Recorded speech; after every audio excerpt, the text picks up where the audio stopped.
Private ఫీజుల కట్టడి అనేది ఒకటి జరగాల్సింది సార్. ఇప్పుడు ఇగో పాపం మన ఏవిఎన్ రెడ్డి గారి స్కూల్లో ఎల్కేజీకి 41,970 రూపాయలు తీసుకుంటారు సార్. ఇక్కడే ఉన్నారు ఆయన పెద్దలు.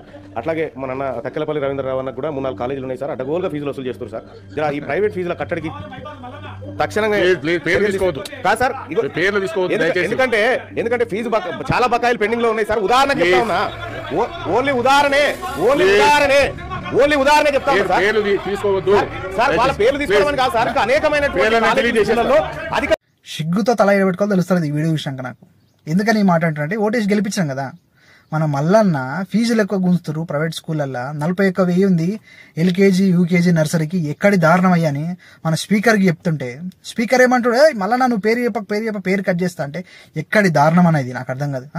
మన పిల్లలు వానికి ఓటేసినాం మనం, వాడు ఇచ్చే కోటరకో 100, 150కో ఓటేస్తే వాడు మన పిల్లల ప్రాణాలతో ఆడుకుంటున్నాడు.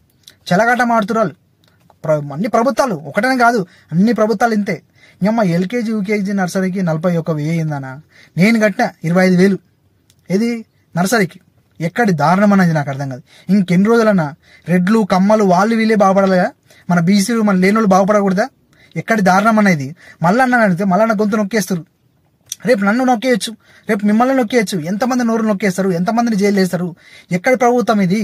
ఎందుకు ప్రైవేట్ కాలేజీలకు స్కూళ్లకు ఎందుకు ఇంత దారుణంగా ఫీజులు పెంచమని చెప్తారు? మీరు ఒక నోటీస్ ఇవ్వలేరా?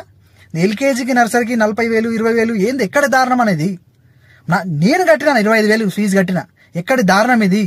ఈ దారుణం ఇంకా మీకు ఓట్లు వేయాలి, మీ కింద కాళ్ళ కింద చెప్పులాగా బతకాల్సిందేనా మేమందరం లేనోళ్ళు? ఇంకెన్ని రోజులు అన్న అందరు లేవండి అన్న, ఇప్పటికైనా ధ్యానం తెచ్చుకోండి, ఇప్పటికైనా అడగండి గవర్నమెంట్ని ఎందుకు ఇంత ఫీజులని.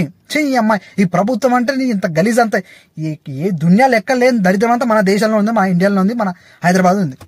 చెయ్యి అమ్మ.